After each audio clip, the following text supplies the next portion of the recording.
Welcome once again to Words of Life. ஜீவ வார்த்தைகள் நிகழ்ச்சிக்கு மீண்டுமாய் உங்களை வரவேற்கிறோம். In our study through the Bible, we have now come to the Gospel of Mark. வேதாகமம் முழுவதும் என்ற படிப்பிலே நாம் இப்பொழுது மார்க்கு சுவிசேஷத்திற்கு வந்திருக்கிறோம். There must have been a very good reason why God has allowed 4 different writers to write about the life of Jesus. இயேசு கிறிஸ்துவினுடைய வாழ்க்கையை குறித்து எழுதுவதற்கு 4 வித்தியாசமான நபர்களை தேவன் பயன்படுத்தினதற்கு கண்டிப்பாக ஒரு காரணம் இருந்திருக்க வேண்டும். There are a number of events repeated in these 4 Gospels. இந்த 4 சுவிசேஷங்களிலே சில சம்பவங்கள் மீண்டும் மீண்டுமாய் சொல்லப்பட்டிருக்கிறது. But God in His wisdom has permitted that perhaps to highlight something which we don't fully understand. நாம் முழுவதுமாய் விளங்கிக் கொள்ளாவிட்டாலும் ஒரு சில காரியங்களை அதை முக்கியத்துவப்படுத்தி சொல்லும்படியாக தேவன் தம்முடைய அனந்த ஞானத்திலே அப்படி செய்திருக்கலாம். Some people may be spoken to through one gospel, some people through another. சில ஜனங்கள் ஒரு சுவிசேஷத்தின் மூலமாய் பேசப்படலாம், இன்னொரு சில கூட்ட மக்களுக்கு இன்னொரு சுவிசேஷத்தினுடைய செய்தி அவர்கள் மூலமாய் பேசலாம். Some people who want to read a short gospel would read Mark. மிகவும் சுருக்கமாய் சுவிசேஷத்தை வாசிக்க வேண்டும் என்று விரும்புகிறவர்கள் மார்க்கு சுவிசேஷத்தை வாசிக்கலாம். In Matthew's gospel, it began with Jesus as the son of David. இயேசு கிறிஸ்து தாவீதின் குமாரன் என்றுதான் மத்தேயு சுவிசேஷம் ஆரம்பிக்கிறது.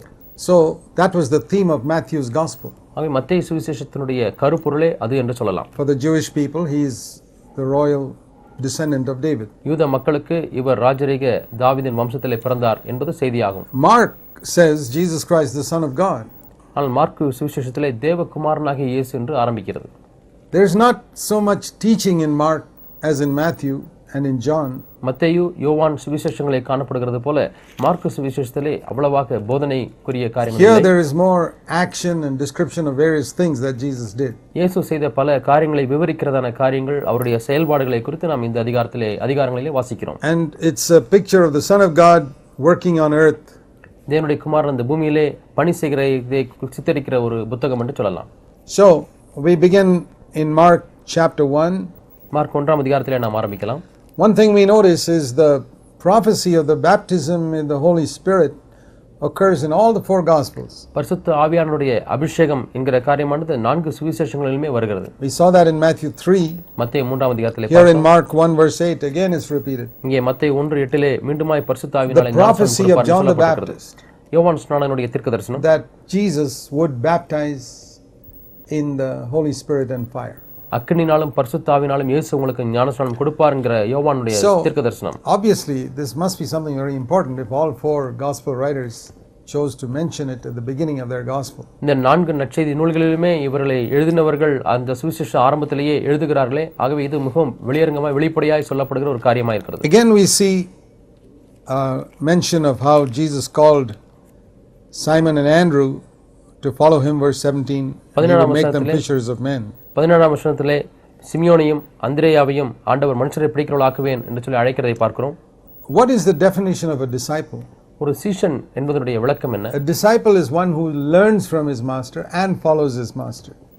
ஒரு சீஷன் என்பவன் தன்னுடைய எஜமானிடத்திலிருந்து கற்றுக்கொள்கிறான், அது மட்டுமல்ல எஜமானனை பின்பற்றி செல்கிறான். And he learns more and he follows more. அதிகமாய் கற்றுக்கொள்கிறான், அதிகம் பின்பற்றுகிறான். It's like the 2 legs we have. நமக்கு இருக்கக்கூடிய 2 கால்களை போல. We walk by putting the left leg forward first and then the right leg and then the left and then the right alternately. நாம் மாறி இடது காலை முன்வைத்து போகிறோம், பிறகு வலது கால் இடது கால் என்று ஒரு காலை மாற்றி வைத்து போய் கொண்டே இருக்கிறோம். So this is how a disciple should also follow the Lord. இதே போல தான் ஒரு சீஷனும் இயேசுவை பின்பற்ற வேண்டும். Learn, கற்றுக்கொள்ளுதல் and follow. பின்பற்றுதல். Learn some more, இன்னும் கொஞ்சம் follow கற்றுக்கொள்ளுதல், some more. இன்னும் கொஞ்சம் பின்பற்றுதல். If you only learn, கற்றுக்கொண்டே மாத்திரம் இருந்தால் then you're like a man hopping on his left leg. தன்னுடைய இடது காலை மட்டும் வைத்து குதித்து நடக்கிற மனிதனை போல. Jesus did tell us to learn from him.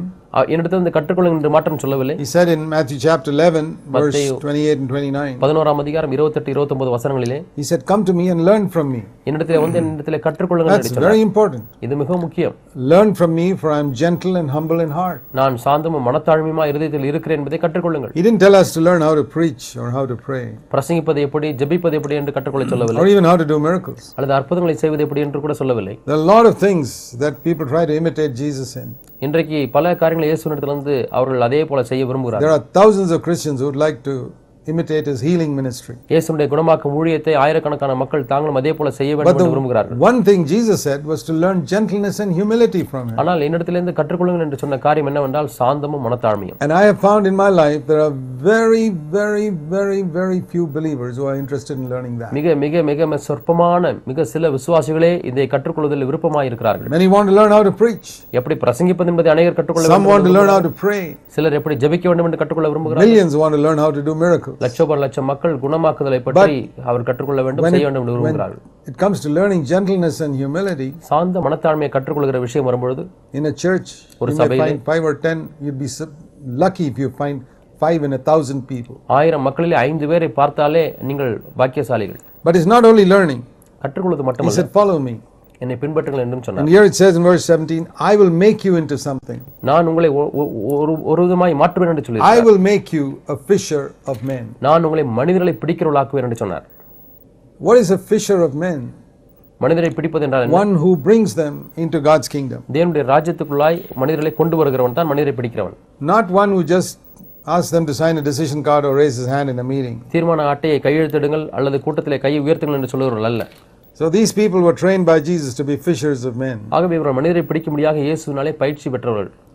In Mark chapter 2, mark 2ஆம் அதிகாரம், we read of a time when Jesus was in his own home. இயேசு தன்னுடைய சொந்த வீட்டிலே இருந்த காரியத்தை குறித்து வாசிக்கிறோம். We read in Matthew 4 that Jesus, when he left his carpenter shop in Nazareth, he moved his residence to Capernaum. நாசரேத்திலே தச்சு தொழிலை அவர் விட்டுவிட்டு அவர் கப்பர்நகூமுக்கு தன்னுடைய வீட்டை மாற்றினார் என்று வாசிக்கிறோம். So as long as he was working as a carpenter, he stayed in Nazareth with his family. அவர் தன்னுடைய தச்சு தொழில் செய்யும் வரைக்கும் தன்னுடைய குடும்பத்திலே நாசரேத்திலே தங்கியிருந்தார். But once he came into full-time ministry, he moved his residence to Capernaum. ஆனால் முழு நேர ஊழியத்திற்கு வந்தவுடனே தன்னுடைய தங்கியிருக்கும் இடத்தை கப்பர்நகூமுக்கு மாற்றிக் கொண்டார். Perhaps a number of the disciples stayed with him there in his house. அவருடைய சிஷ்யர்கள் அநேகர் அவருடைய வீட்டிலே தங்கியிருந்திருக்கலாம். He had his own home there, rented or something. ஒரு வாடகைக்கு அந்த வீட்டை எடுத்துக்கலாம். It says here in chapter 2 and verse 1. 2ஆம் அதிகாரம் 1ஆம் வசனத்திலே, He came back to Capernaum and he was in his own home. அவர் மீண்டுமாய் கப்பர்நகூமுக்கு வந்தார், அங்கே தன்னுடைய வீட்டிலே இருந்தார் என்று பார்க்கிறோம். And many people gathered together. அநேகர் அங்கே கூடினார்கள். His house probably wasn't very large. அவருடைய வீடு ஒருவேளை பெரிய வீடா இல்லாமல் இருந்திருக்கலாம். And there was no longer room, even at the door it was all crowded. அங்கே அநேகருக்கு இருப்பதற்கு இடமில்லை, அங்கே வாசலிலேயே அதிக நெருக்கடியாய் காணப்பட்டது. And 4 people brought a paralyzed man. 4 பேர் ஒரு திமிர்வாதக்காரனை இங்கே கொண்டு And they வந்தார்கள். couldn't get through. அவர்களால் உள்ளே போக முடியாமல் So இருந்தது. what did they do? அவர்கள் என்ன செய்தார்கள்? They climbed on the roof அவன் வீட்டின் மேல் கூரையில் ஏறினார்கள். and they removed the tiles of the roof. அந்த கூரையில் இருக்கக்கூடிய ஓடுகளை எல்லாம் பிரித்தார்கள். And they dug an opening. அங்கே ஒரு திறப்பை உண்டு பண்ணினார்கள். And they let down the pallet in which the paralytic was lying அந்த down. திமிர்வாதக்காரன் படுத்திருக்கிற அந்த படுக்கை அப்படியே மேலிருந்து கூரை வழியாக இறக்கினார்கள். I'm sure you've read the story many times. இந்த கதையை நீங்கள் பல முறை வாசித்திருக்கலாம். Have you ever thought whether you would ever do that to somebody else's house? நீங்கள் வேறு ஒருவருடைய வீட்டிலே போய் இப்படி நீங்கள் செய்வீர்களா?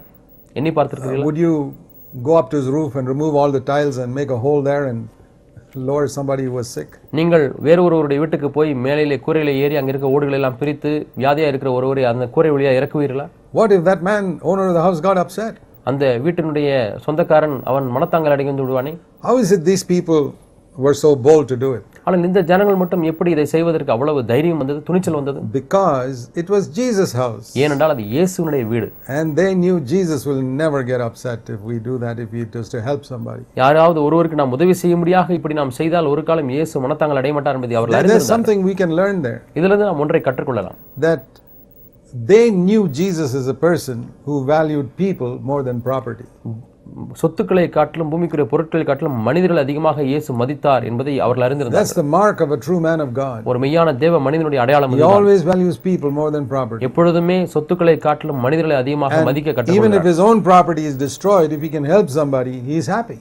யாரோ ஒருவருக்கு உதவி செய்யும்படியாக தன்னுடைய சொந்த சொத்தையே அழிக்க வேண்டியதா இருந்தாலும் கூட அவர் சந்தோஷமா That's இருப்பார். why they were so bold. ஆகவே தான் அவங்களுக்கு அவ்வளவு I தைரியம் வந்தது. cannot imagine their being so bold if it was somebody else's house. வேறு யாருடைய வீடாக இருந்தாலும் அவ்வளவு துணிச்சல் அவர்களுக்கு கண்டிப்பாக And of வந்திருக்காது. course, when Jesus saw the hole in the roof and the people coming, lowering this man, கூரையிலே இருக்கக்கூடிய ஓட்டையை பார்க்கும் பொழுதும் அங்கே ஒரு மனிதன் இறக்கப்படுகிறதை பார்த்த பொழுது இயேசு, how would you feel if you saw the roof of your house being opened up and somebody lowering someone like that? உங்களுடைய வீட்டின் மேலே கூரை பிரிக்கப்பட்டு யாராவது ஒரு இறக்கப்பட்டால் நீங்கள் எப்படி உணர்வீர்கள்?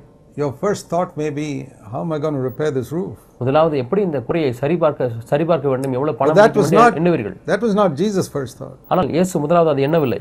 He was concerned about this man's sins being forgiven. இந்த மனிதனுடைய பாவங்கள் மன்னிக்கப்பட வேண்டும் என்பதிலே அவர் விருப்பமுள்ளவராக இருந்தார். He was not even concerned that this man should be healed. இந்த மனிதன் சுகமாக்கப்பட வேண்டும் என்பது கூட அவர் விருப்பமில்லை. First things first. முதலாவது காரியம் முதலாவது. He said to that man, அந்த மனிதனை பார்த்து சொன்னார், 5ஆம் வசனம், your sins are forgiven. உன் பாவங்கள் உனக்கு மன்னிக்கப்பட்டது. How could Jesus say that? இயேசுவால் எப்படி அதை செய்ய முடியும்? Jesus had the discernment to find out whether a man had repented even without the man opening his mouth. ஒரு மனிதன் தன்னுடைய வாயை திறக்காமலேயே அவன் மனம் திரும்பி இருக்கானா இல்லையா என்பதை அறிந்து கொள்வதற்கு இயேசு பகுத்தறிவு உள்ளவராய் இருந்தார். Yeah, if a man is in touch with God so perfectly like Jesus, such things become clear to such a person. இயேசுவை போல ஒரு மனிதன் தேவனோடு கூட தொடர்ந்து உறவு வைத்துக் கொண்டிருந்தால் இப்படிப்பட்ட காரியங்களை தெளிவாய் பார்க்க முடியும். And the scribes knew one thing. வேதபாரகர்கள் ஒன்றை அறிந்திருந்தார்கள். And chapter 2 and verse 7, that only God can forgive sins. They knew that. தேவன் மட்டுமே மன்னிப்பதற்கு அதிகாரம் உள்ளவர் என்பதை அறிந்திருந்தார்கள். And Jesus could do it because he was God. இயேசு தேவனாய் இருந்தபடியால் அவரால் பாவங்களை மன்னிக்க முடிந்தது. There were two things that prove that Jesus was God when he was on earth. இயேசு இந்த பூமியிலே இருந்த பொழுது அவர் தேவனாய் இருந்தார் என்பதை இரண்டு காரியங்கள் நிரூபிக்கிறது. One, he accepted worship. ஒன்று அவர் ஆராதனை ஏற்றுக்கொண்டார். The other, he forgave sins himself. இரண்டாவது தானாகவே பாவங்களை மன்னித்தார். He didn't have to do it in the name of the Father or any such thing. பிதாவின் நாமத்தினாலே அவர் செய்ய வேண்டியது இருந்ததில்லை. We can only tell people in Jesus name or Jesus forgives your sin. நாம் ஜனங்களை பார்த்து இயேசுவுடைய பாவங்களை மன்னிக்கிறார் இயேசு நாமத்தினாலே என்று தான் நாம் சொல்ல முடியும். We can't say it ourselves as though we are an authority. நாம் அதிகாரத்தில் இருக்கிறது போல நாமாக உன் பாவங்கள் மன்னிக்கப்பட்டது என்று சொல்ல முடியாது. Sins can only be forgiven by God. தேவனால் மட்டுமே பாவங்கள் மன்னிக்கப்பட முடியும். These scribes are absolutely right in that. இந்த வேதபாரகர்கள் இந்த காரியத்தில் முற்றிலும் சரியாக இருந்தார்கள். And Jesus was God. இயேசு தேவனாய் இருந்தார். அவர் ஜனங்களை மன்னிக்க முடிந்தது. But ஆனால் Jesus said, இயேசு சொன்னார், some of you are thinking, well, it's easy for anybody to just get up and say your sins are forgiven. எழுந்து நின்று உன் பாவங்கள் மன்னிக்கப்பட்டது என்று யாராவது ஒருவருக்கு சொல்வதற்கு மிகவும் எளிது என்று எண்ணுகிறீர்கள். Which do you think is easier? Verse 9. 9ஆம் வசனத்தில் எது எளிது என்று கேட்கிறார். To say your sins are forgiven or to tell this person to get up and walk? பாவங்கள் மன்னிக்கப்பட்டது என்று சொல்வது எளிதா அல்லது எழுந்து நட என்று சொல்வது எளிதா? Just think of that for a moment. ஒரு க்ஷணம் இதை எண்ணி பாருங்கள். What do you think is the answer to that? இதற்கு என்ன பதில் என்று எண்ணுகிறீர்கள்? It's very easy to find out the answer. விடையை கண்டுபிடிப்பது மிகவும் எளிது. Which cost Jesus more, to get our sins forgiven or to heal us? நம்முடைய பாவங்களை மன்னிப்பதற்கு அதிகமான அவர் விலைக்கிரயம் அவர் செலுத்த வேண்டியிருந்ததா அல்லது நம்முடைய வியாதிகளை சுகமாக்குவதற்கா? இந்த மனிதனுக்கு which cost Jesus more? இயேசு இந்த மனிதனுக்கு எந்த காரியத்தை செய்வதற்கு அவர் அதிகமாக விலைக்கிரயம் செலுத்த வேண்டியிருந்தது? To die for his sins on the cross. அவருடைய பாவத்துக்காக கல்வாரி சிலுவையில் மரிப்பதா? Or to speak a word and heal him miraculously? அல்லது ஒரு வார்த்தையை சொல்லி அற்புதமாய் சுகமாக்குவதா? Which is easier? எது எளிது? It's a million times easier to heal the person's sickness. ஒரு மனிதனுடைய வியாதியை சுகமாக்குவது என்பது லட்சக்கணக்கான மடங்கு எளிதாக இருக்கு. But in man's thinking, மனிதனுடைய எண்ணத்தில் man says, oh, it's easy to say your sins are forgiven. பாவங்கள் மன்னிக்கப்பட்டு விட்டது என்று சொல்வது எளிது என்று. But let's see whether you can make this man walk. ஆனால் இந்த மனிதனை நடக்க முடியுமா, உங்களாலே நடக்க வைக்க முடியுமா? That's what the Lord was telling them. ஆகவே இதைத்தான் ஆண்டவர் இங்கே சொல்லுகிறார். And he said, so that you may know that I have authority to forgive sins, I'm going to make this man walk. பாவங்களை மன்னிக்க மனுஷகுமாரனுக்கு அதிகாரம் உண்டு என்று நீங்கள் அறிய வேண்டும். ஆகவே இந்த மனிதனை நான் நடக்க வைக்கிறேன் என்று சொன்னார். Raised him up. அவர் அவனை எழுப்பினார். And we read one more question that came up in the minds of some of these people. இந்த ஜனங்கள் மத்தியிலே வந்த இன்னொரு கேள்வியை குறித்து வாசிக்கிறோம். About fasting. உபவாசத்தை குறித்து. They, in the latter part of chapter 2, இரண்டாம் அதிகாரம் பின்பகுதியிலே people came and said, John's disciples and the Pharisees fast, and so why don't your disciples fast? Verse 18. 18ஆம் வசனத்திலே பார்க்கிறோம், யோவானுடைய சீஷர்கள் உபவாசிக்கிறார்கள், மற்றபடி பரிசேயர்கள் உபவாசிக்கிறார்கள், உம்முடைய சீஷர்களை பற்றி என்ன என்று கேட்கிறார்கள். And he said, well, I am the bridegroom and I am with them, so you don't fast when the bridegroom is there. நான் மணவாளன், நான் அவளோடு இருக்கிறேன், மணவாளன் கூட இருக்கும் பொழுது தோழிகள் உபவாசிப்பார்களா? But he says, one of these days I'll go away.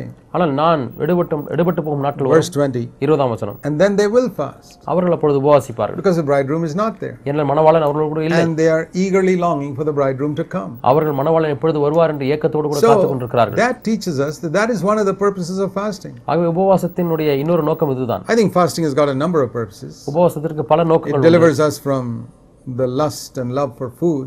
நம்முடைய ஆகாரத்தின் மேல் நமக்கு இருக்கக்கூடிய இச்சையிலிருந்தும் ஆசையிலிருந்தும் விடுதலையாக்குகிறது. Helps us to be more disciplined. அதிக கட்டுப்பாடுள்ள ஒழுக்கமுள்ளவர்களாய் மாற்றுகிறது. Helps us to overcome the passions in our body. நம்முடைய சரீரத்திலே இருக்கக்கூடிய ஆசை இச்சைகளை மேற்கொள்வதற்கும் அது உதவி செய்கிறது. But in addition, அதோடு கூட it's also an expression of our longing for our bridegroom to come. நம்முடைய மணவாளன் மீண்டுமாய் வர வேண்டுமே என்றதான ஏக்கத்தை வெளிப்படுத்துகிற ஒரு காரியமா இருக்கு. What we see in this verse. இதைத்தான் நாம் இந்த வசனத்திலே பார்க்கிறோம். And then he said, பிறகு சொல்கிறார், something which doesn't seem to have a connection with fasting. உபவாசத்தோடு கூட தொடர்பில்லாத இன்னொரு காரியத்தை சொல்லுகிறது போல இருக்கிறது. But it does. ஆனாலும் இருக்கிறது. He was comparing the old covenant with the new covenant. பழைய உடன்படிக்கையும் புது உடன்படிக்கையும் ஒப்பிட்டு He said பேசுகிறார். the old covenant is like an old garment. பழைய உடன்படிக்கை என்பது பழைய Now if வஸ்திரத்தை you போல take இருக்கிறது. what I teach and patch the old garment with it, நான் போதிக்கிற இந்த காரியங்களை நீங்கள் பழைய வஸ்திரத்தோடு கூட இணைத்தால் it just won't fit. அது It சேராது. will tear. You know how cotton cloth has to be shrunk before you can, new cloth has to be shrunk before you can use it. பருத்தி ஆடைகளை உபயோகப்படுத்துவதற்கு முன்பதாக அது தண்ணீரிலே போட்டு சுருக்கப்பட வேண்டும் என்று உங்களுக்கு தெரியும். And then he used another illustration. இன்னொரு விளக்கத்தை He சொல்கிறார். said if new wine, that is the life of Jesus, is put into an old wineskin, புதிய திராட்சை ரசத்தை பழைய துருத்திகளிலே போட்டால் புதிய திராட்சை ரசம் வந்து இயேசுவினுடைய ஜீவன்.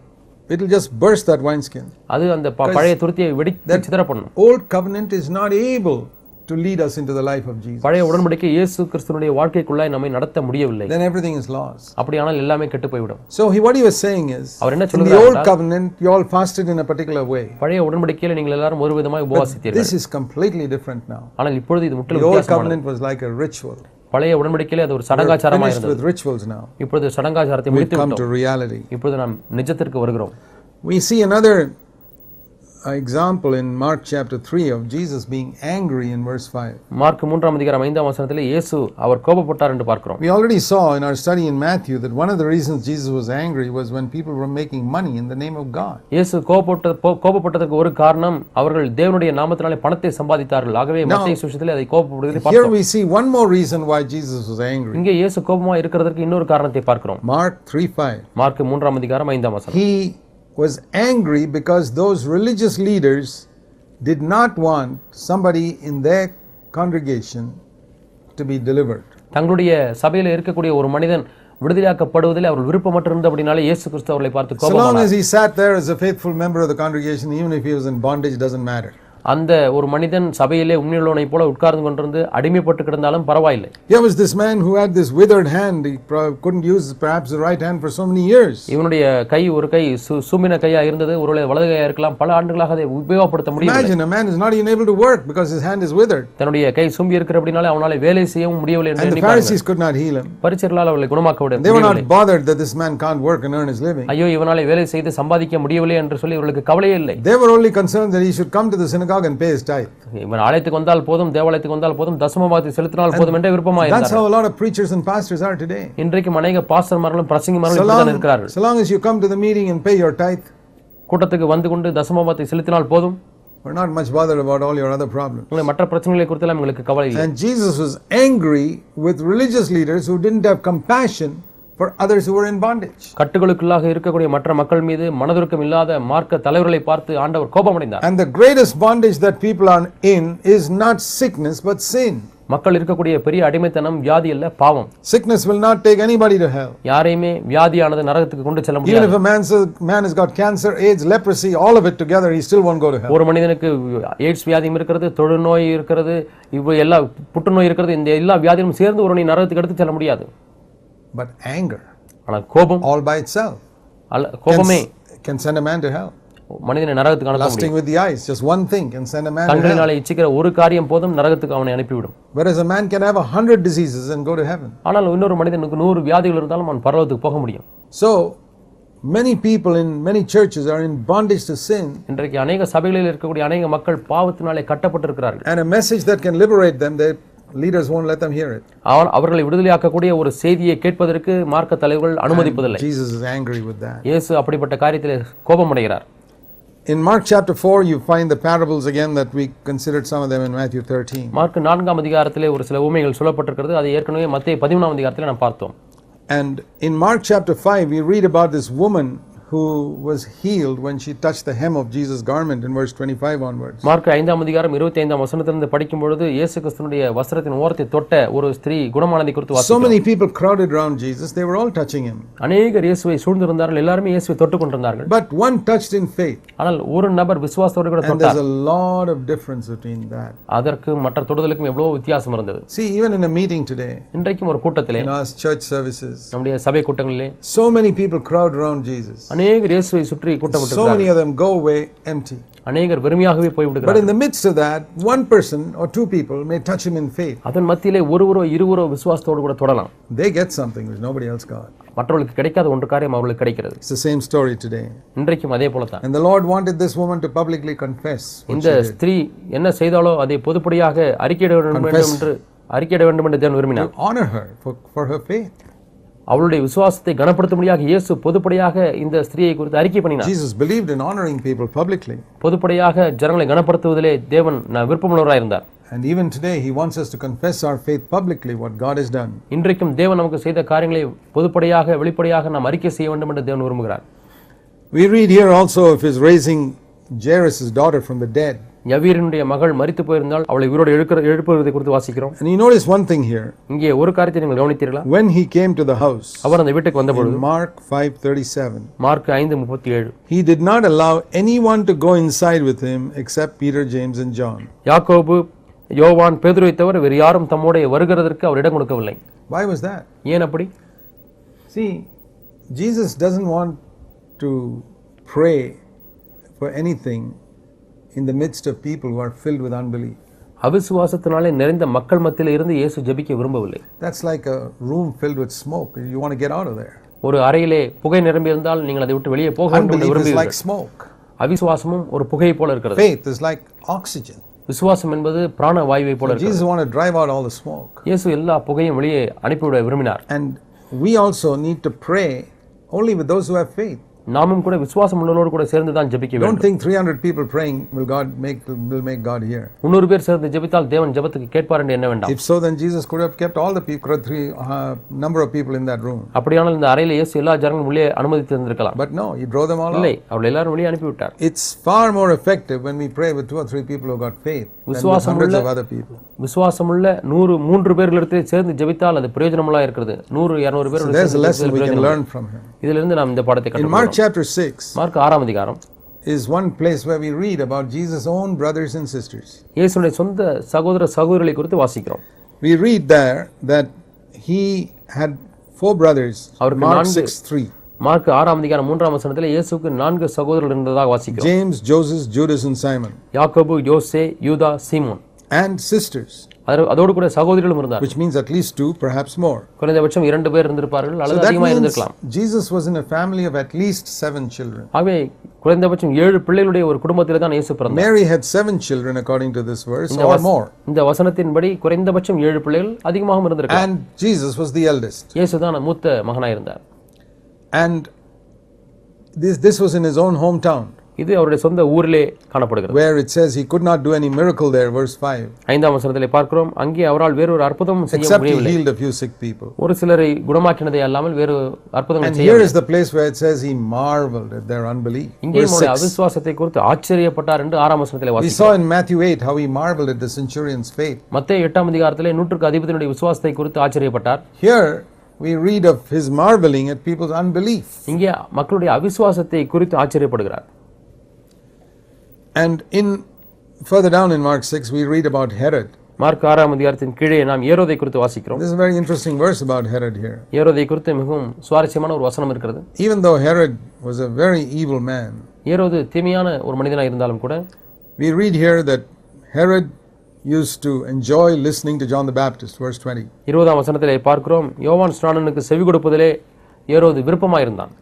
Just because someone enjoys listening to a prophet doesn't mean he's a spiritual man. ஒரு தீர்க்கதரிசியுடைய செய்தியை கேட்டு சந்தோஷமா இருக்கிறபடினாலே ஒருவன் ஆவிக்குரியவனாய் மாறிவிட முடியாது. Some of you may like to listen to a prophetic message by a fiery speaker. ஒரு அக்னியாய் பிரசங்கிக்கக்கூடிய ஒரு பேச்சாளருடைய அக்னியான அபிஷேகிக்கப்பட்ட தீர்க்கதரிசனமான வார்த்தைகளை கேட்பதற்கு விருப்பமாக இருக்கலாம். I think evil King Herod would have also been delighted to hear such message. தீமையான ஒரு ராஜா ஏரோது கூட இப்படிப்பட்ட செய்திகளை கேட்பதில் அதிக விருப்பமுள்ளவனாக இருந்திருக்கலாம். John the Baptist was not boring like all the other Pharisees. மற்ற பரிசேயர்களைப் போல யோவான் ஸ்நானன் போரிக்கக்கூடிய பிரசங்கத்தை செய்யவில்லை. But a few minutes later the same Herod could enjoy this sexual dance of Salome.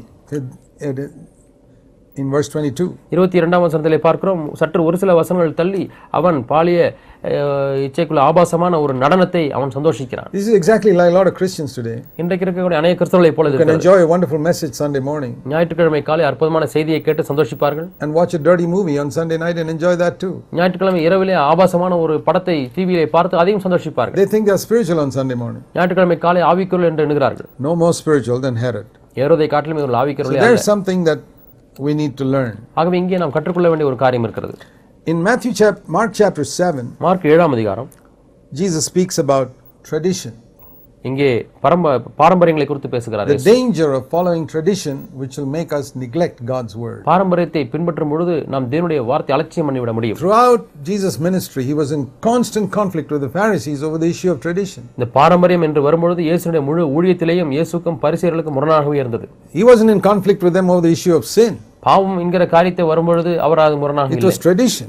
பாரம்பரியம். They did not want their tradition to be broken up. தங்களுடைய பாரம்பரியம் உடைபடக்கூடாது என்று எண்ணினார்கள். And Jesus broke every tradition. இயேசு எல்லா பாரம்பரியத்தையும் Because he உடைத்தார். said you got to keep God's word. ஏனால் நீங்கள் தேவனுடைய வார்த்தையை கைக்கொள்ள வேண்டியிருக்கிறது. A lot of lessons we can learn from Jesus' actions in the Gospel of Mark. Mark சுவிசேஷத்திலே இயேசுடைய பல செயல்களிலே பல காரியங்களை நாம் கற்றுக்கொள்ளலாம். God bless you. தேவன் தாமே உங்களை ஆசீர்வதிப்பாராக. Welcome to Words of Life. ஜீவ வார்த்தைகள் நிகழ்ச்சிக்கு மீண்டும் உங்களை வரவேற்கிறோம். In our study through the Bible, we have reached the Gospel of Mark. வேதாகமம் முழுவதும் என்கிற இந்த பாடத்திட்டத்திலே மார்க் சுவிசேஷத்திற்கு And வந்திருக்கிறோம். we looked at the first 7 chapters in our last study. கடந்த பாடத்திலே நாம் முதல் 7 அதிகாரங்களை தியானித்தோம். We are trying to go quickly through the Bible so that we get the essential message. தேவையான செய்தியை பெற்றுக்கொள்ளும்படியாக நாம் வேதாகமம் முழுவதுமாய் வேகமாய் போய் கொண்டிருக்கிறோம். We're not studying each verse in depth. ஒவ்வொரு வசனத்தையும் ஆழமாய் நாம் படிப்பதில்லை. Here we read in Mark chapter 7 about Jesus going to the region of Tyre in verse 24.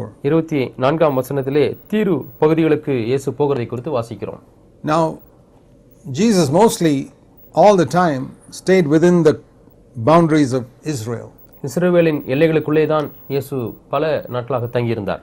He almost never went outside the borders of Israel. பல சமயங்களிலே அந்த இஸ்ரவேல் எல்லைகளுக்கு வெளியே அவர் போனதே இல்லை என்று நாம் சொல்லலாம். This is one of the only times that he went. அவர் போன ஒரே ஒரு முறை இங்கே தான் வருகிறது. He went to Samaria once. ஒரு முறை சமாரியாவுக்கு He போனார். went to Decapolis. ஒரு முறை தெக்கப்போலிக்கு போனார். And here he goes to Tyre. இங்கே அவர் தீருவுக்கு போகிறார். And there he entered into a house and he didn't want anybody to know about it. அங்கே அவர் ஒரு வீட்டுக்குள்ளே பிரவேசிக்கிறார். ஒருவரையும் அதை அறியாதிருக்க விரும்பினார். But there was a woman who heard about it and came there and fell at his feet and said, "Please heal my daughter."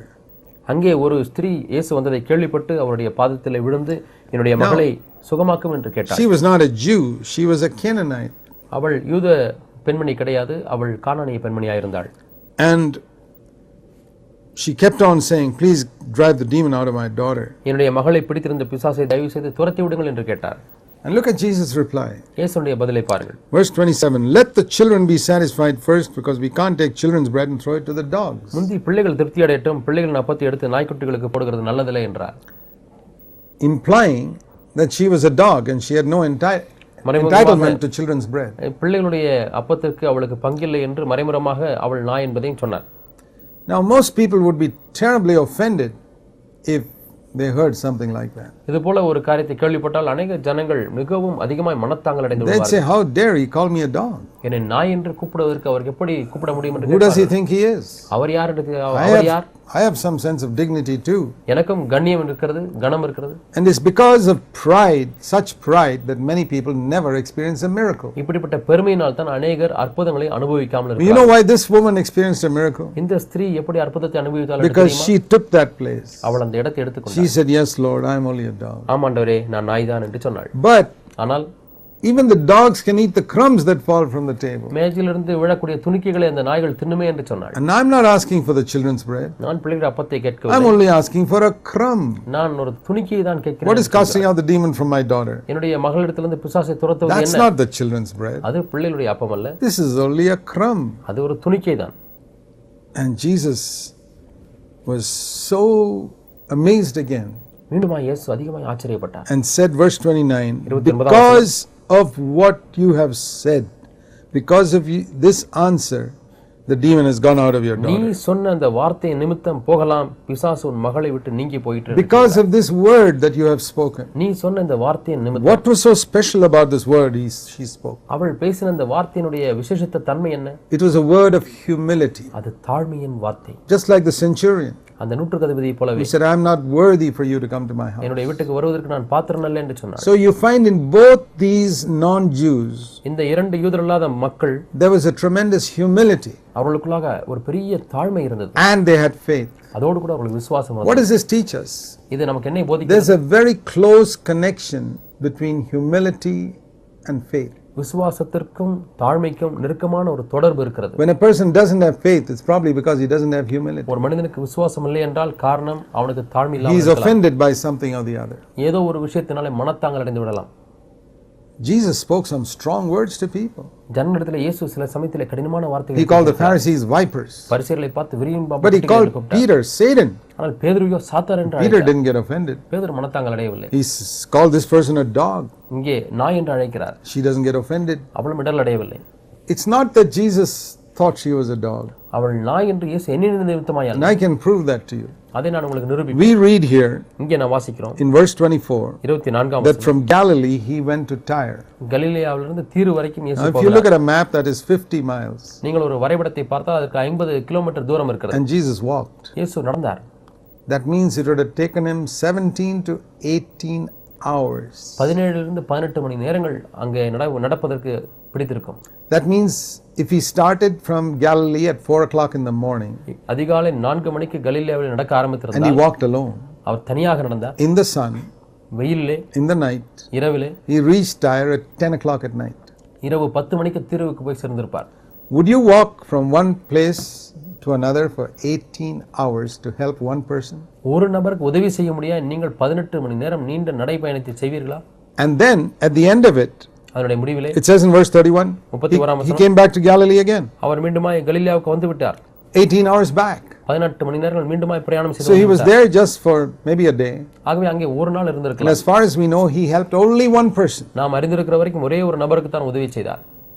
So the Holy Spirit prompted Jesus to go to Tyre just to help one person. ஆகவே ஒரு நபருக்கு மாத்திரம் உதவி செய்யும்படியாக பரிசுத்த ஆவியானவர் இயேசுவை ஏவினார். Did he love that person or not? அந்த நபரை அவர் நேசித்தாரா இல்லையா? People ask, why did he call her a dog? ஏன் நாய் என்று அழைத்தார்? That was to test her humility. அவருடைய தாழ்மையை சோதித்து But he பார்க்கும்படியாக had tremendous love for this sinful woman. ஆனால் அந்த பாவியான அந்த ஸ்திரீயின் மேல் அதிகமாய் அன்பு To வைத்திருந்தார். deliver her poor daughter from a demon. அந்த ஏழை மகளை பிசாசினிடத்தில் விடுதலையாக்க முடியாது விரும்பினார். The proof is he walked 36 hours to help.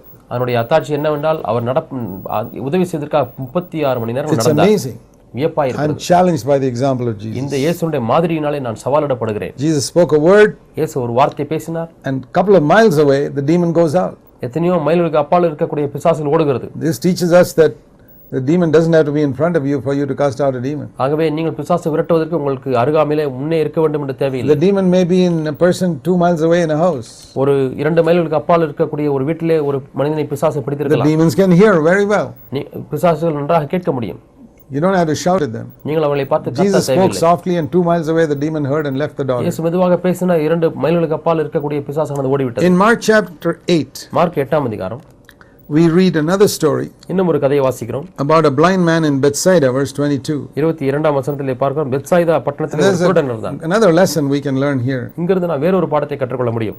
They pleaded with him, verse 22, to touch him. 22ஆம் வசனத்திலே அவனை தொடும்படி அவரை வேண்டிக் கொண்டார்கள். What did he do? அவர் என்ன செய்தார்? You know, Jesus healed people in different ways at different times. பல சமயங்களிலே பல முறைகளை பின்பற்றி இயேசு ஜனங்களை Sometimes he'd ask a blind man, do you believe I can heal you? நான் உன்னை குணமாக்க முடியும் என்று விசுவாசிக்கிறேன் They என்று குருடனை said, கேட்டார். yes, Lord. ஆம் ஆண்டவரே என்று Okay, சொன்னார். you're healed. குணமாக்கப்பட்டு And their விட்டாய். eyes were open. அவளுடைய கண்கள் திறக்கப்பட்டது. In another case, in John 9, he told the blind man, after putting mud on his eyes, go and wash in the pool of Siloam. யோவான் 9ஆம் அதிகாரத்திலே அவர் சேற்றை அவன் கண்களை பூசி சிலோவாம் குளத்திலே போய் கழுவு என்று கேட்டார். That was a completely different way. அது முற்றிலும் வித்தியாசமான ஒரு முறையாக And இருந்தது. here, இங்கே notice something else. இங்கே வேறு ஒன்றை பார்க்கிறோம். The first thing he did was, அவர் செய்த முதல் காரியம், he took the blind man out of Bethsaida. அந்த குருடனை பெத்சாயிதா கிராமத்துக்கு வெளியே அழைத்து கொண்டு போனார். And at the end of it, after healing him, he told him, Verse 26, don't ever go back to that village anymore. அந்த கிராமத்துக்கு நீ திரும்ப போக வேண்டாம் என்று அவர் 26ஆம் வசனத்தில் சொல்கிறார். Now you know in the villages in India, if a man grows up in his village, that is his permanent home. இந்தியாவிலே பொறுத்தவரைக்கும் ஒரு மனிதன் ஒரு கிராமத்திலே வளர்ந்தால் அதுதான் அவனுடைய நிரந்தரமான வீடு என்று அறிந்திருக்கிறோம். His father was there, his grandfather was there, his great grandfather was. அவங்க அப்பா அங்கே இருப்பார், தாத்தா அங்கே இருப்பார், பூட்டனார் அங்கே இருப்பார். That's how it is in all of our villages. நம்முடைய எல்லா கிராமங்களிலும் இப்படி தான். That's how it was in the villages in Palestine. இதே போல தான் பாலஸ்தீன கிராமங்களிலும் இருந்தது. And Jesus said, don't ever go back there again. அங்கே நீங்கள் மீண்டுமாய் போக வேண்டாம். This man had to find a completely different place to live. இந்த மனிதன் வாழ்வதற்கு முற்றிலுமாய் வித்தியாசமான ஒரு இடத்தை பார்க்க வேண்டியிருந்தது. Why did Jesus say that? ஏன் இதை இயேசு சொன்னார்? Why did Jesus take him out of Bethsaida completely? ஏன் பெத்சாயிதாவிலிருந்து முழுமையாய் அவனை வெளியே எடுத்து விட்டார்? There's a reason for that. அதற்கு ஒரு காரணம் இருக்கிறது. Bethsaida was one of those places about which Jesus said, woe unto you. Bethsaida உனக்கு ஐயோ என்று சொன்ன ஒரு பட்டணம் தான் Woe Bethsaida. unto you Capernaum, woe unto you Bethsaida. கப்பர்நகூமே உனக்கு ஐயோ, பெத்சாயிதா உனக்கு ஐயோ என்று சொன்னார். Because if the wonderful things that have been done in you உங்களிலே செய்யப்பட்ட நல்ல கிரியைகள் were done in some other place, வேறு இடங்களில் செய்யப்பட்டிருந்தால் they would have repented. அவைகள் மனம் திரும்பியிருப்பார்கள். But you haven't repented. ஆனால் நீயோ மனம் திரும்பவில்லை. That's what he told them. இதைத்தான் அவர்களுக்கு சொன்னார். Sodom and Gomorrah would have repented. சோதம் குமராவிலே இந்த காரியம் நடந்திருந்தால் அவர்கள் மனம் திரும்பியிருப்பார்கள். But you haven't. ஆனால் நீயோ மனம் திரும்பவில்லை. So Bethsaida was a place of people who didn't repent. ஆகவே மனம் திரும்பாதவர்கள் இருக்கக்கூடிய இடம்தான் Bethsaida. So he takes this man out of Bethsaida ஆகவே இந்த மனிதனை பெத்சாயிதாவிலிருந்து வெளியே கொண்டு and போகிறார். says, come, we got to go somewhere else. வா, நீ வேறு ஒரு இடத்துக்கு போக வேண்டியிருக்கிறது என்று ஆண்டவர் சொல்கிறார். I want you to see that. இதை நீங்கள் பார்க்க முடியாது Let விரும்புகிறேன். me read it to you. நான் அதை உங்களுக்கு வாசிக்கிறேன். Matthew 11:21. மத்தேயு 11ஆம் அதிகாரம் 22ஆம் Woe unto you Bethsaida, for the miracles occurred in Tyre and Sidon had occurred in you, they would have repented. பெத்சாயிதாவே உனக்கு ஐயோ, தீரு சீதோனிலே செய்யப்பட்டிருந்ததானால் இந்த கிரியைகள் அவைகள் மனம் திரும்பி இருக்கும் என்று சொல்கிறார். And to Capernaum he says in verse 23, if these miracles had occurred in Sodom, Sodom would have remained until today. கப்பர்நகூமை பார்த்து சொல்கிறார், இந்த பலத்த செய்கைகள் சோதோமிலே செய்யப்பட்டிருந்ததானால் அது இந்நாள் வரைக்கும் நிலைத்திருக்கும். Imagine that the crime of Capernaum was worse than Sodom. சோதோமை காட்டிலும் கப்பர்நகூமுடைய குற்றமானது பெரிதாக இருந்தது என்று எண்ணி And பாருங்கள். Bethsaida was the same. அதுவும் அதே போல தான் இருந்தது. What is their crime? அவருடைய குற்றம் என்ன? They had heard so much and they had not repented. எவ்வளவோ கேட்டிருக்கிறார்கள், மனம் It's a திரும்பவில்லை. very serious thing when we hear and don't repent. நாம் கேட்டு மனம் திரும்பாமல் So இருக்கிற the காரியம் Lord சீரியஸான ஒரு காரியம். the Lord said, don't ever have any fellowship with such people anymore. இப்படிப்பட்ட மக்களோடு கூட உனக்கு ஐக்கியமே இருக்க வேண்டாம் என்று சொல்லிவிட்டார். That's a word for us today. இன்றைக்கும் நமக்கு இந்த வார்த்தை தான் வருகிறது. Fellowship with people who are not serious about repentance. மனம் திரும்புதலை குறித்து சீரிய முறையிலே எடுத்துக்கொள்ளாதவர்களோடு கூட நாம் கலக்க வேண்டாம். And then he took the blind man out of the village, spat on his eyes and said, do you see anything? Verse Mark 8:23. Mark 8ஆம் அதிகாரம் 23ஆம் வசனத்திலே அந்த குருடனை வெளியே அழைத்து கொண்டு போய் அவன் கண்களிலே உமிழ்ந்து, இப்பொழுது எதையாவது And this is காண்கிறாயா என்று கேட்டார். the one place where Jesus, one touch did not heal a person. ஒரு தொடுதலிலே குணமாக்காத ஒரு இடம் இந்த இடம்தான். And there was a reason for it. அதற்கும் ஒரு காரணம் To இருக்கிறது. teach us a lesson. நமக்கு ஒரு பாடத்தை கற்றுக் கொடுக்க Jesus முடியாது. could have healed him in one moment. ஒரு க்ஷணத்தில் இயேசு சுகமாக்கி இருக்கலாம். அவர் சொன்னார், Have you been healed? நீ குணமாக்கப்பட்டு விட்டாயா? Jesus knew very well he's not healed fully. அவன் முழுமையாக குணமாக்கப்படவில்லை என்பது இயேசுவுக்கு நன்றாக தெரியும். And that, first of all, he wanted the man to be honest. முதலாவதாக அந்த மனிதன் நேர்மையாக He இருக்கணும் said, என்பதை no, Lord, I can't எதிர்பார்த்தார். see clearly. இல்லை ஆண்டவரே, நான் தெளிவாக I பார்க்க don't see any முடியவில்லை. difference between men and trees. மனிதர்களுக்கும் மரங்களுக்கும் வித்தியாசம் என்னால் தெரியவில்லை. I see men and trees just the same. மனுஷர்களை மரங்களைப் போல காண்கிறேன் என்று சொல்கிறான். What did Jesus say? இயேசு என்ன சொன்னார்? Today a lot of preachers would have told him, இன்றைக்கு நிறைய பிரசங்கியார்கள் no, சொல்லியிருக்காங்க, no, confess that you can see.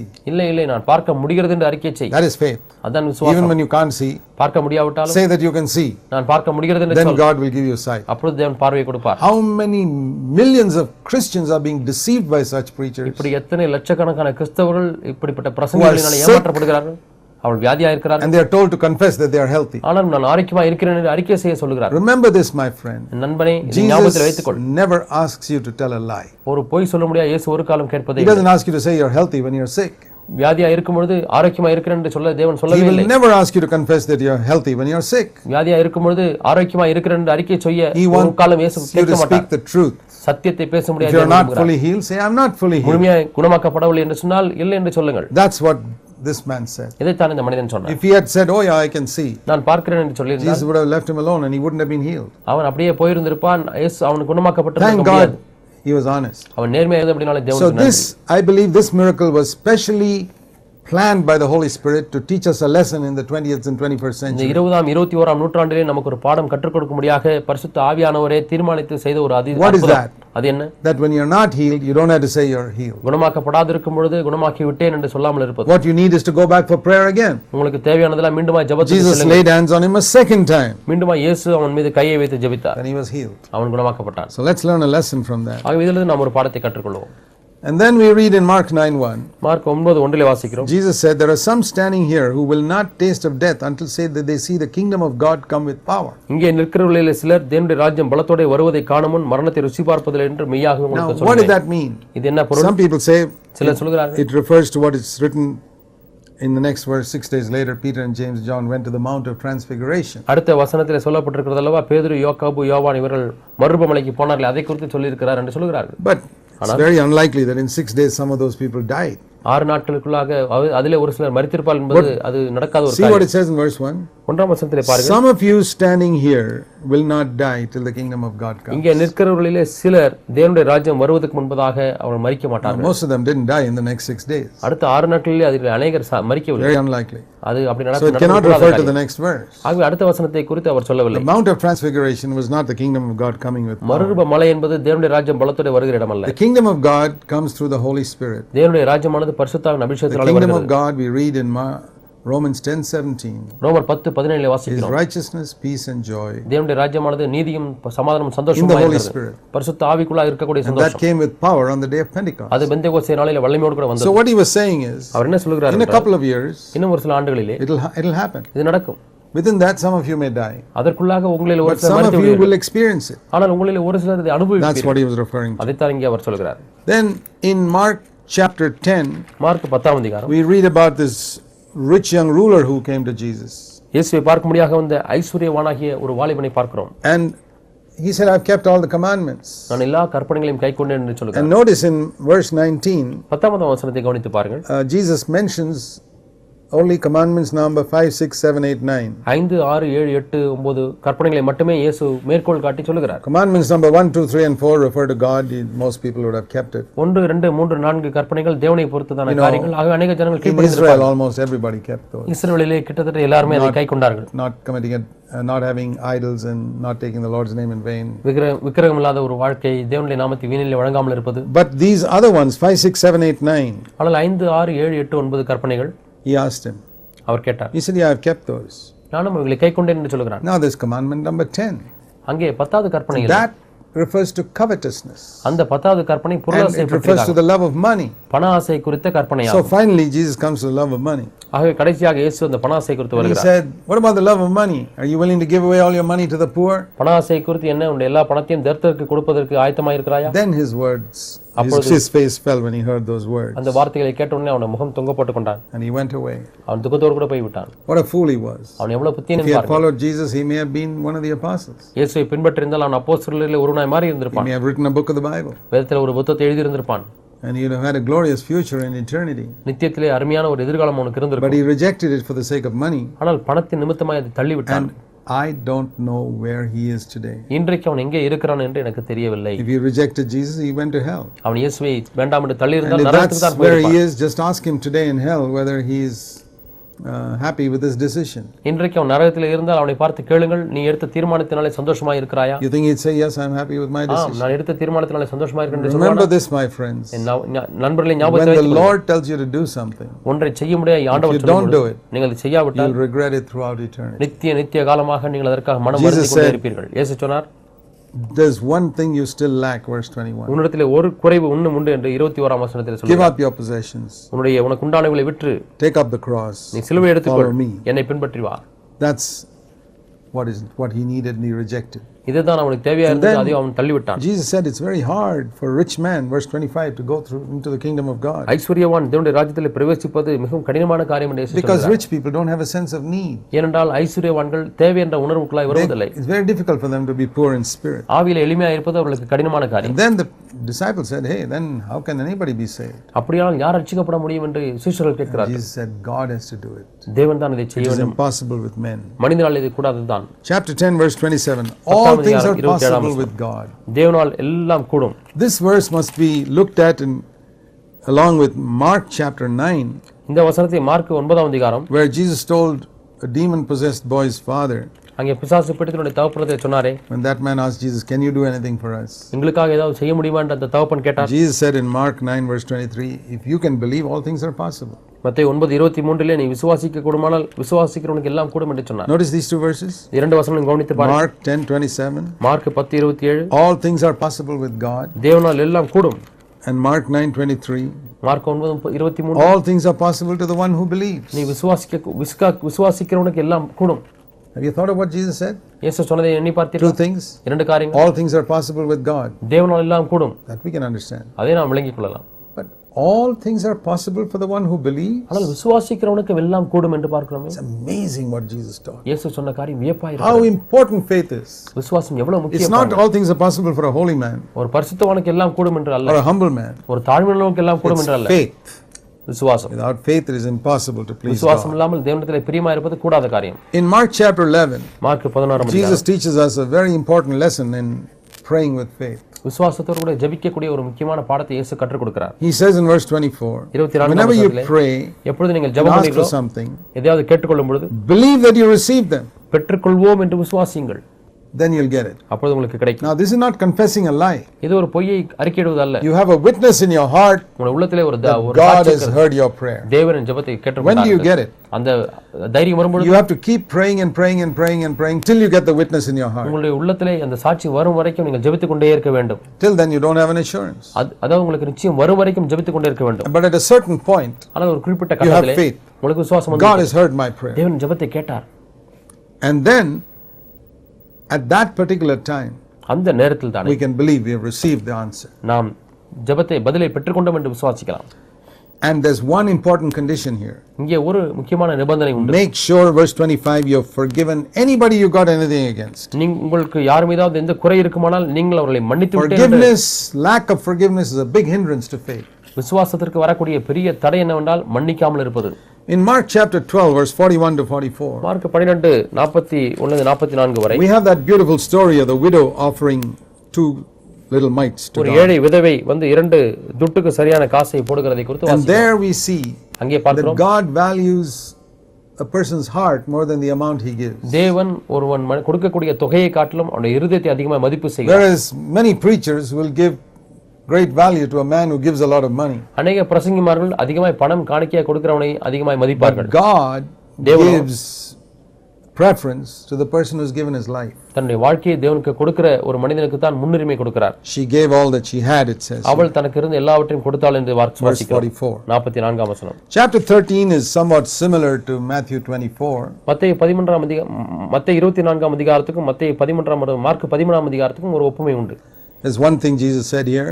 இங்கே இயேசு ஒரு காரியத்தை சொல்கிறார். That Jesus has gone away on a long journey and he's given everybody a job, verse 34. 34ஆம் வசனத்திலே அவர் தூர இடத்துக்கு பிரயாணமாய் போகிறார். எல்லாருக்கும் ஒரு வேலையை கொடுத்து போகிறார். And he's given a special job to the doorkeeper. அங்கே காவல் காக்கிறவனுக்கு ஒரு விசேஷித்த வேலையை கொடுத்திருக்கிறார்.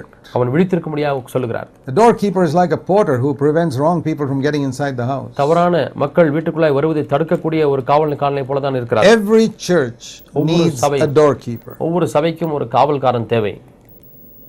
And that's something that we need to bear in mind. இந்த வாசல் காக்கிறவனை நாம் மனதிலே வைத்துக் கொள்ள வேண்டும். We see something else here. இங்கே வேற ஒரு காரியத்தை பார்க்கிறோம். About a woman who anointed Jesus' feet in the house of Simon the leper, Mark 14. குஷ்டரோகியாக இருந்த சீமோனுடைய வீட்டிலே ஒரு ஸ்திரீ இயேசுவின் பாதத்தை தைலத்தினாலே நனைக்கிறாள். And then some of the disciples said, why this money could have been given to the poor, verse 5. 5ஆம் வசனத்திலே இந்த பணத்தை ஏழைகளுக்கு கொடுத்திருந்திருக்கலாமே என்று சொல்கிறார். We know that Judas was one of those people who said that. அதை சொன்னவர்களே ஒருவன் யூதாஸ் என்று நாம் அறிந்திருக்கிறோம். And Jesus rebuked Judas. யூதாஸை கடிந்து கொண்டார். So why leave her alone? She's done a good job. அவளை தனியே விட்டு விடுங்கள், அவள் நல்ல ஒரு வேலையை செய்தாள். Small correction. சிறு திருத்தம். But Judas got so offended. அந்த சிறு திருத்தத்தில் யூதாஸ் காரியத்தை அவ்வளவு மனதாங்கடைந்தான். The next verse. அடுத்த வசனத்திலே verse 10. 10ஆம் வசனம். It says he went off to betray Jesus. அவன் இயேசுவை காட்டுக்கு கொடுக்கும்படியாக போகிறான். That was the difference between Judas and Peter.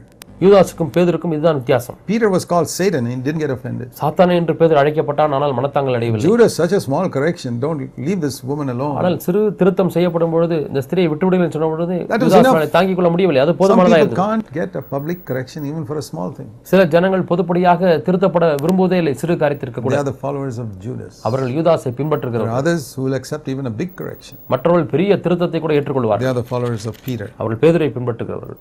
In Mark 16, mark 16 after the resurrection, உயிர்த்தெழுந்த பிறகு Jesus gives what is known as the Great Commission. அங்கே ஒரு பெரிய கட்டளையை இயேசு கொடுக்கிறார். And that is in Mark 16:15 onwards. Mark 16:15 வாசிக்கிறோம். Go into all the world and preach the gospel to all creation. நீங்கள் உலகமெங்கும் போய் சர்வ சிருஷ்டிக்கும் சுவிசேஷத்தை பிரசங்கியுங்கள். That is evangelism. இதுதான் சுவிசேஷ பணி. This must be coupled with what we read in Matthew 28, that these people must be made disciples. இவர்கள் சிஷ்யர்களாக்கப்பட வேண்டும் என்கிற மத்தேயு 28ஆம் அதிகாரத்தில் சொல்லப்பட்டதோடு சேர்த்து வாசிக்க வேண்டும். Some are called to do one and some are called to do the other. ஒரு சிலர் இதை செய்வதற்கும் ஒரு சிலர் அதை செய்வதற்கும் அழைக்கப்பட்டிருக்கிறார்கள். Bring people to Christ and the others make them disciples and build them into the church. கிறிஸ்தவர்களை சபைக்கு கொண்டு வருகிறார்கள், இன்னொரு சிலர் அவர்களை கிறிஸ்துவுக்குள்ளே வளர்ந்தவர்களாய் மாற்றுகிறார்கள். It's like some people go to the quarry and cut out the stones. They are the evangelists. சிலர் அந்த கல் இருக்கக்கூடிய மலைகளுக்கு சென்று கல்களை வெட்டி எடுக்கிறார்கள், அவர்கள் சுவிசேஷகர்கள். The others are the masons who put these stones together and build the house. மற்றவர்கள் மேசனை போல இந்த கற்கள் எல்லாம் ஒரு கட்டடமாக கட்டுகிறார்கள். Which is more important? எது மிக முக்கியம்? Both are important. இரண்டுமே முக்கியம்தான்.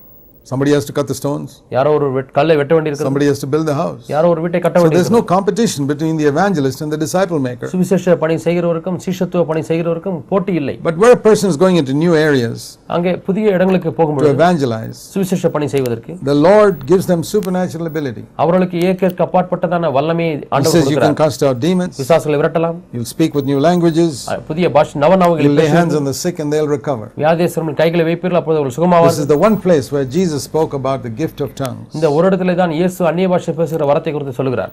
Then it says that Jesus ascended to heaven. பிறகு இயேசு வானத்திலே ஏறெடுக்கப்பட்டார். And this beautiful verse, verse 20, 20ஆம் வசனம் அருமையான ஒரு வசனம். the Lord worked with his apostles, confirming the word with signs following. கர்த்தர் அவருடனே கூடிய கிரியை நடப்பித்து அவர்களால் நடந்த அடையாளங்களினாலே வசனத்தை உறுதிப்படுத்தினார். We need the Lord working with us. நாம் நம்மோடு கூட ஆண்டவர் சேர்ந்து கிரியை செய்கிற அனுபவம் வேண்டும். நாம் அவர் ஊழியம் That செய்ய is most important. இதுதான் மிக முக்கியமான காரியம். The Lord bless you. தேவன் தாமே உங்களை ஆசீர்வதிப்பாராக.